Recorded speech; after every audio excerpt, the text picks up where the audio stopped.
Welcome to BS with Bethany Simcoe. I'm your host, Bethany Simcoe. This episode is going to be hard. It's going to be a little bit different, and I don't know how it's going to go.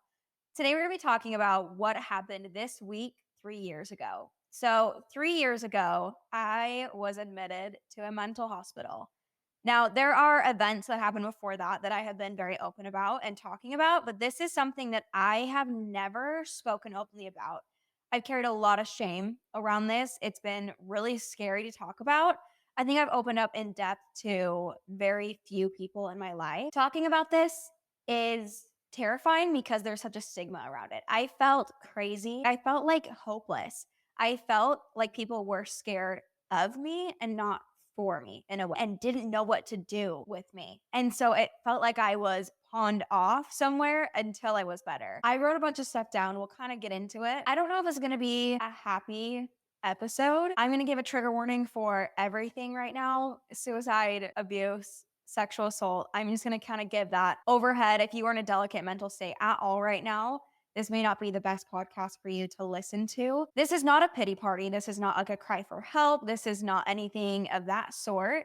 I want this to be just kind of a memoir, just kind of me telling my story, a bit of a story time, if you will. I hope that I can find a positive spin on it, but I think that's what's really tough about this is I haven't yet come to terms with it. I still carry a lot of hatred and a lot of anger about what happened. And honestly, if it feels like it gets too heavy, I might just scratch this episode and not release it and record something else because I don't want this to be something that weighs you down. I don't want this to be something that gets people in their head. If anything, I hope that you can relate to anything that I say. Obviously, I don't hope you can relate to it. Maybe there's some things that I say that you're like, okay, you know what? I've been feeling that way too. If anything, our feelings are valid. Our emotions are valid around this. I know that I've had a hard time kind of validating my own emotions around this.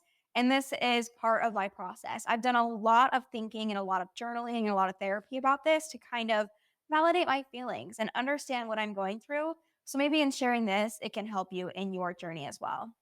Before we get into that, I do still want to keep things on somewhat of a positive note.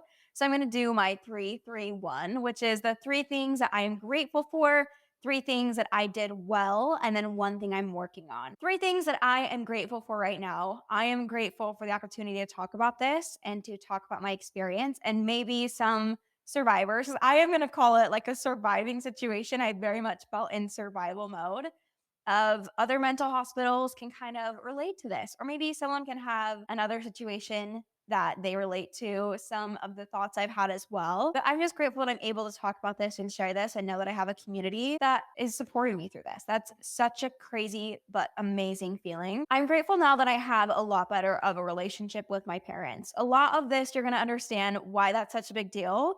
My relationship with my parents was pretty broken after this. So the fact that I'm now 2,000 miles away, able to have some space from them, but still have a decently good relationship with them. That's such a big deal to me. And I want to always keep that relationship as healthy as I can.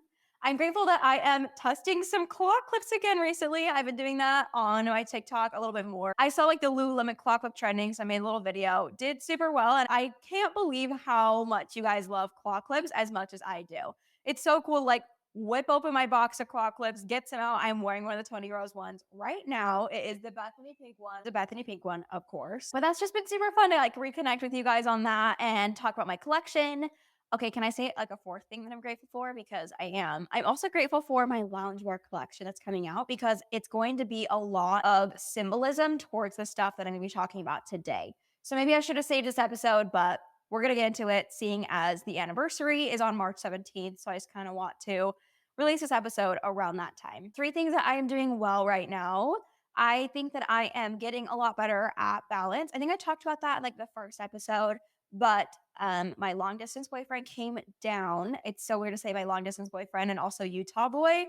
But you guys know what I'm talking about when I say Utah boy. So Utah boy came down over this last weekend. He was supposed to be here for a week. He ended up being here for only 4 days. He got really sick and had to go home. But honestly, it kind of turned out that those 4 days was perfect because our schedules were still balanced. I'm feeling good. I'm hopping right back into things. I feel like that balance this week has been really good. I feel like I've been good about expressing my emotions. I've been doing a lot of journaling this week.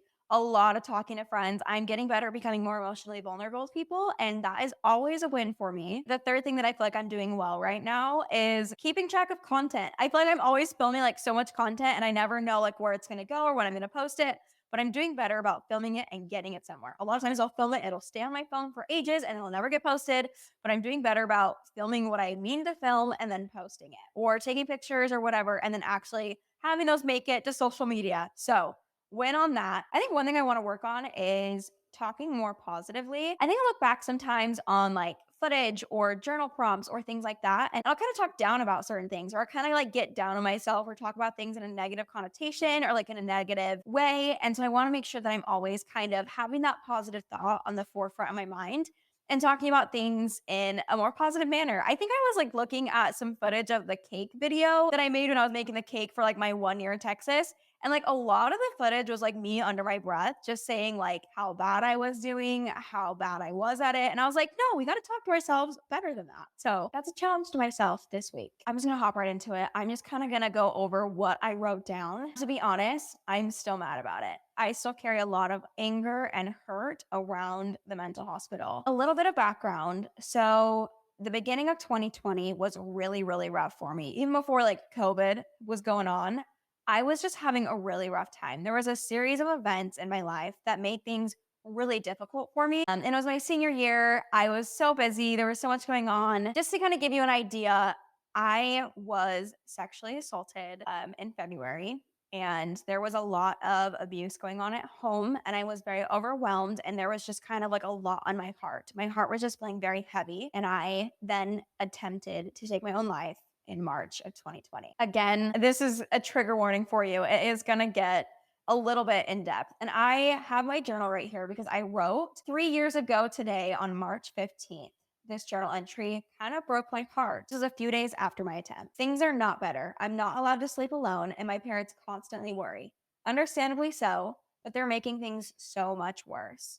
I'm supposed to write about how I feel, but I don't know how I feel. Numb, heavy, sarcastic, done. I don't always feel like this though. I do have moments of happiness. I'm just having a hard time caring. I thought this was interesting, but I also wrote, in all honesty, I should probably be in an inpatient facility, but I refuse to go. It scares me, but I don't want to hurt those around me. Men are, they might have joy. This does not feel very joyful. I just thought that was really interesting because I kind of knew that I probably should be in an inpatient facility or like a mental hospital because I was like, I am so overwhelmed right now. Everything just feels so shaky, but I was so scared to go because I was like, I've been in so much pain.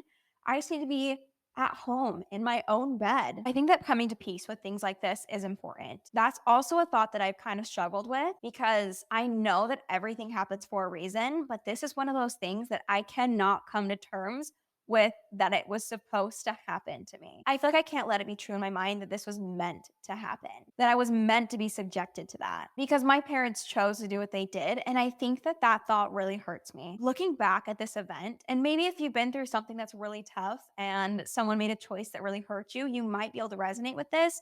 But I really struggle between sympathy and compassion and anger. I get it. Their little girl was really struggling. I probably scared them a lot. They were probably terrified about what was going to happen, what I was going to do next. They didn't want me to get hurt again. They didn't want me to get hurt any further. So I get where they're coming from, especially as a parent. That's a terrifying thing. They don't know what the right thing is to do. I'm sure they were talking to therapists and doctors and praying about it. I'm sure this was a very hard decision for them. And they did what they thought was right. But on the other hand, there's so much anger there and there's so much hurt, almost disgust. Like, how could you do this? The anger side screams out an injustice. Before this, we had had discussions about whether or not I should go. They came to me very seriously and they're like, hey, do you think you should go? And I was still seeing a therapist at the time and I was seeing her quite frequently. I was journaling a lot. I was doing the best that I could. And I was like, no, please do not send me there. I feel like I need to be home right now. I feel like I need to be in my own comfortable bed with my support system around me. I don't need to be in a cold, plastic covered bed with cold nurses. Like everything about that just sounded disconnected and cold and scary. I was scared and in pain. I felt like I needed a soft place to land. And the last thing I needed was to be ripped away from everything that I knew and sent into a place that I just felt was going to be detrimental to me. Like that just scared me so badly. I was like, please, I'm hurting. I'm not a criminal. I'm not mean, big, or scary. I'm not going to like hurt anyone. I'm just hurting myself. Well, as soon as I said that, I was like, yeah, like in every way. I was hurting, but I was also taking that out on myself. Again, I can really see where they're coming from. Even like speaking these words out loud allows me to have sympathy and understanding for them in that situation. It's just so hard to balance that out because of the reality of what I experienced there. It really makes me just want to like cry out in helplessness. I want to like shake them and have them understand what that place felt like, what it felt like every night and every morning, and what it felt like to be on the phone with them, begging to come home and not being listened to. I think that is one of the hardest things that I have to come to terms with. It was just like that complete lack of control over my own life and like that complete helplessness from the people I thought were supposed to protect me. I'm sure that there's someone out there that can relate to that sentence. And first of all, I'm so sorry that you can relate. But second of all, we're still kicking. We're still here. As much as it hurts me, I know there are things that I've learned from this and I know they're good things, but there's also maybe some value in saying that, like, yeah, that was shitty. I hated that. Not doing that again, not subjecting anyone else to that. And honestly, it's hard to let go of that feeling of injustice and anger because I don't want it to be okay. I don't want that behavior to become okay. And that's something that I'm slowly trying to undo. It's not nearly as intense of a feeling as it used to be, but it's still up there. It's so really painful and hard to think about. So, a little bit of the story behind how I got there.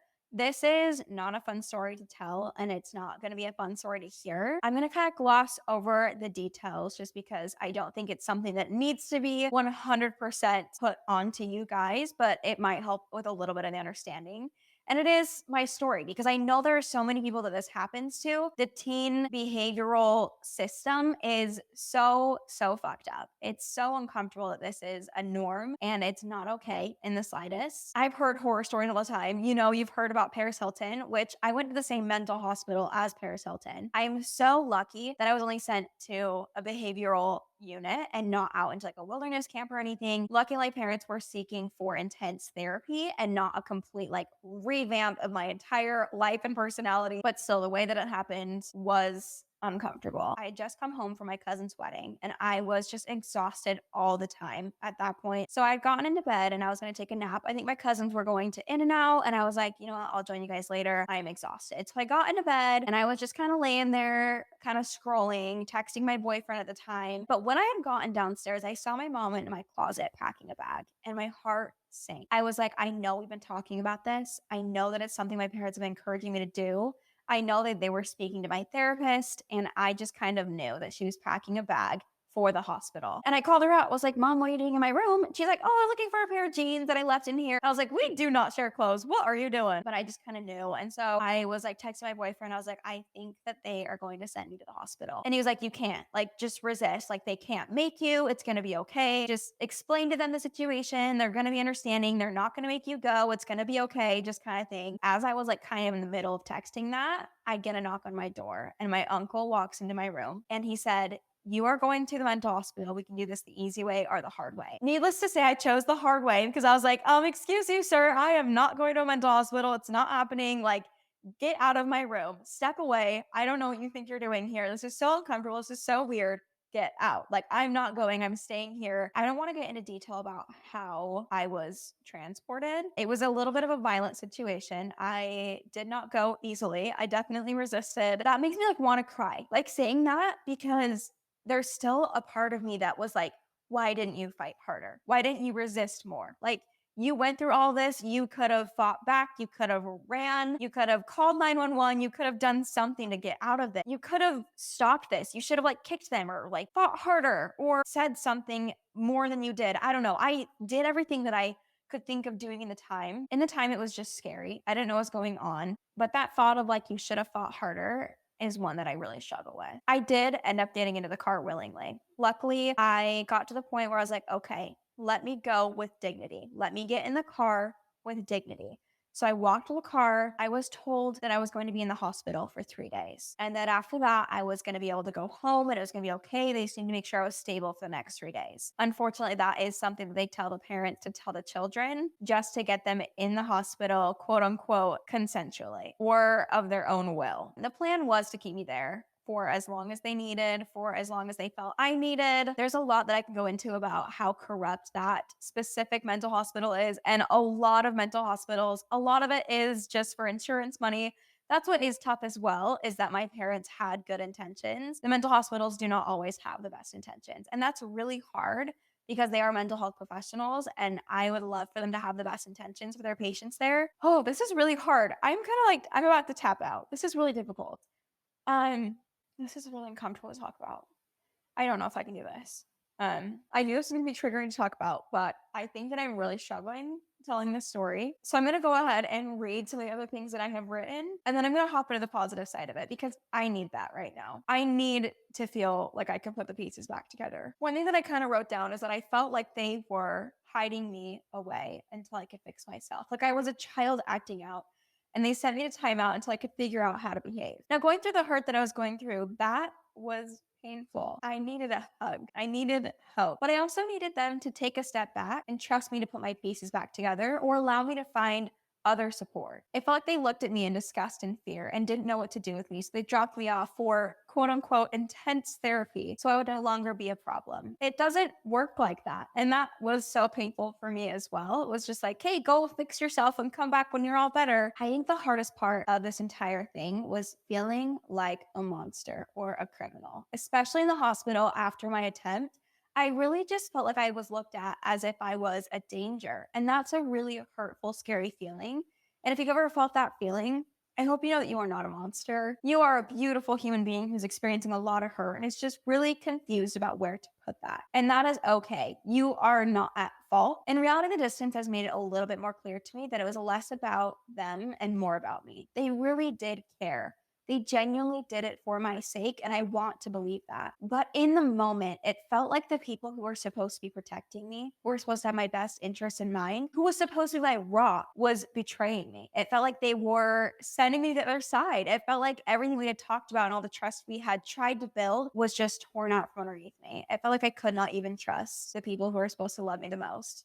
That was really, really hard. Now, all of this has been very gloomy and very hard and very dark. There was more that I planned to say on that I don't think that I can. And I don't think that I want to right now. I think I want to make this a little bit more positive and not in a way of like, oh, toxic positivity. You learn from everything. It's going to be okay. Get out there. Go you.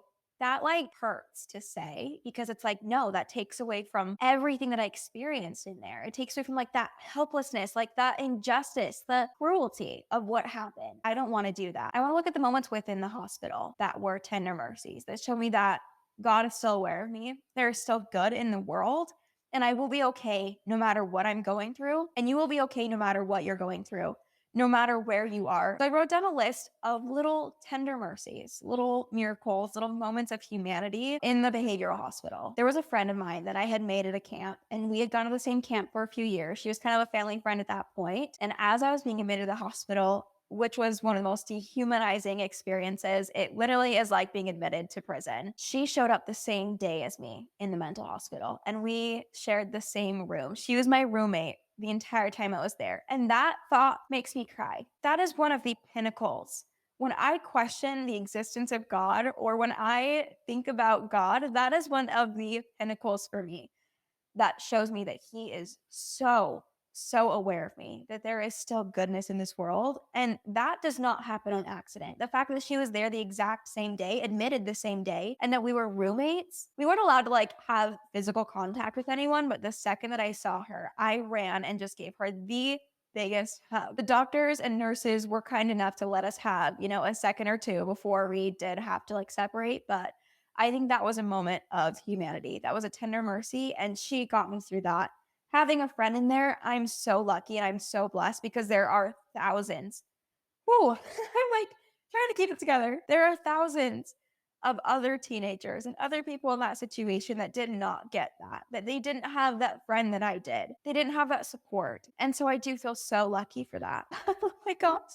I really didn't expect this to bring up so many emotions. I really don't know if this is all appropriate to share. This is like a lot. Really considering not posting this, but we will see. I don't want this to be a downer for anyone. I don't want this to be triggering. I don't want this to be a pity party. I just want this to be a remembrance of the hurt. And maybe there's things that I say that you've never felt understood on, or that you've never heard anyone else say, that maybe you can feel like, okay, that's normal. Not normal, but like someone else feels that. It's okay. I also made good friends with a lot of the girls in there and saw situations much harder than mine.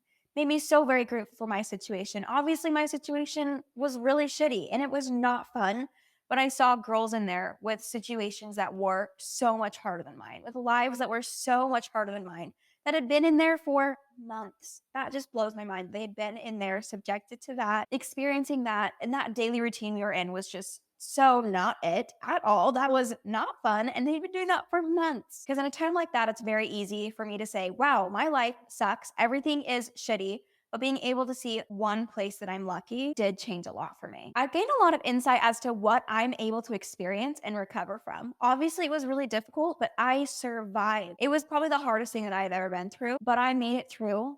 I survived, and it kind of showed me my resilience, my toughness. I can go through that and come out on the other side. So things that I'm going through, I'm like, well, I've done worse and survived. I think that is one thing that I am grateful to know what I can experience and recover from. It gave me a lot of appreciation for healthcare workers that actually respect what they do, that actually enjoy what they do, and that actually care about their job. There were certain people in there that genuinely cared, and it was all the difference. Most of the people in there were just doing their job. They really didn't give a shit. They were tired. They were burned out. They did not care.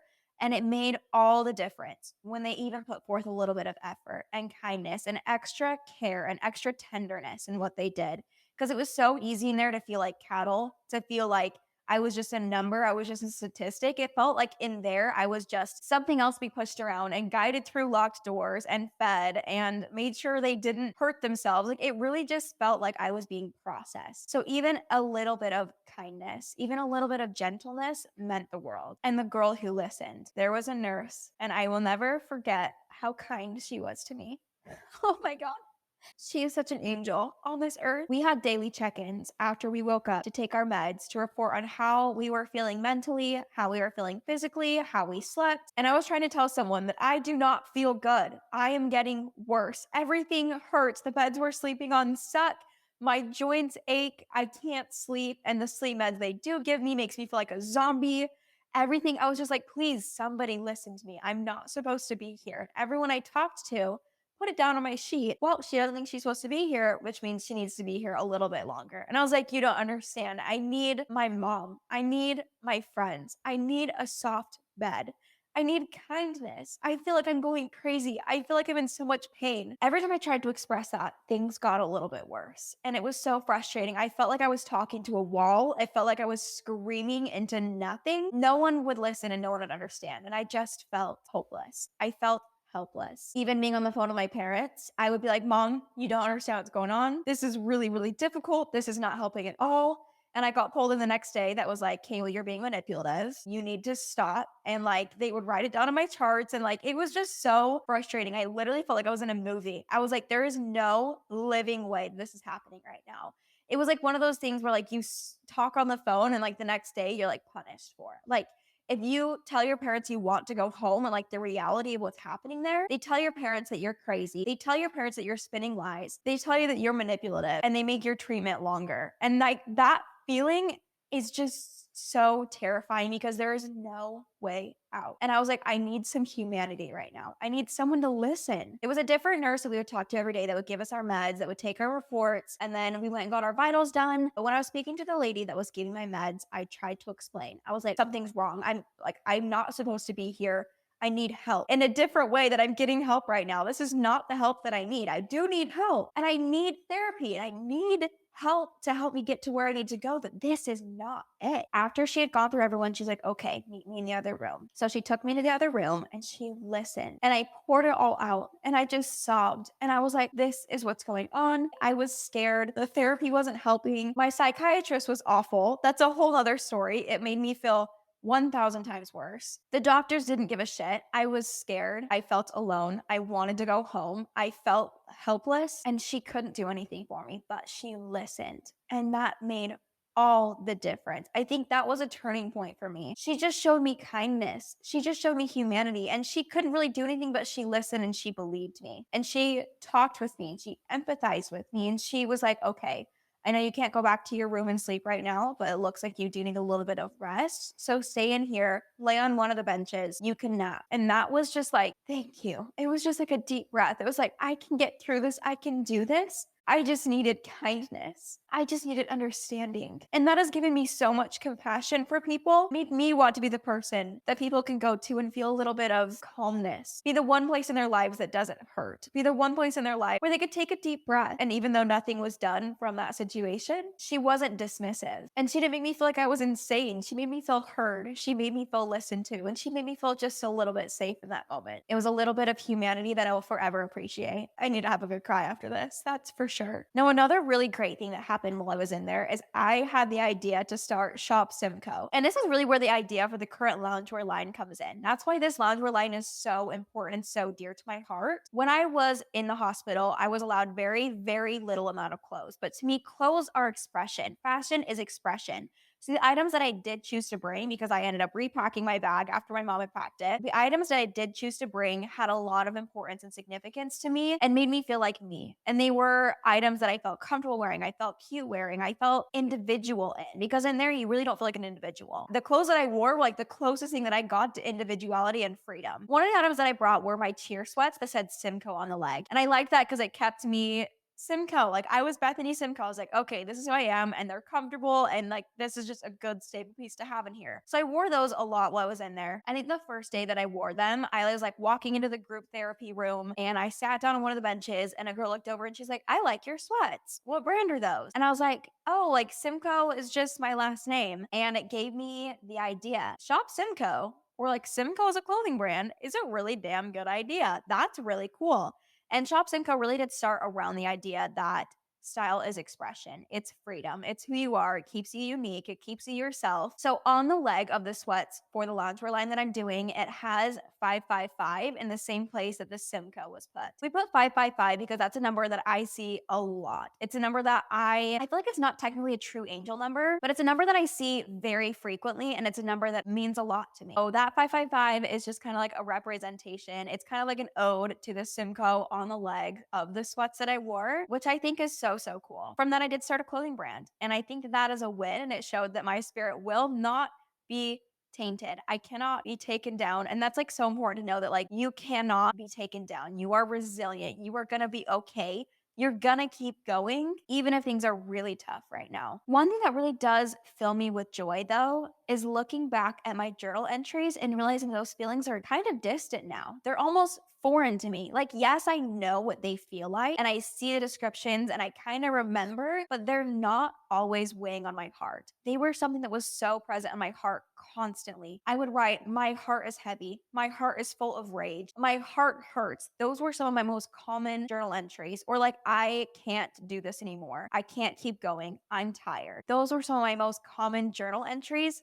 And now I don't feel like that all the time. That's not what's present on my heart. My heart isn't constantly heavy. There are still very hard times in my life, but my heart feels like it is coming to a place of rest. My heart is learning what rest feels like. My heart is learning what calm feels like, and it's becoming used to that. And it's not, okay, I just have to keep going until I have a good day. It's most of my days are good, and sometimes I have bad ones. That is so beautiful. It was a very slow transition, but looking back, it does get easier. It does get better, and it does become okay. And I'm sure there's going to be so many hard things that I still have yet to go through. And when people say it's not always hard, like you'll look back, days get better, hold on. I'm like, that's bullshit. I feel so awful right now.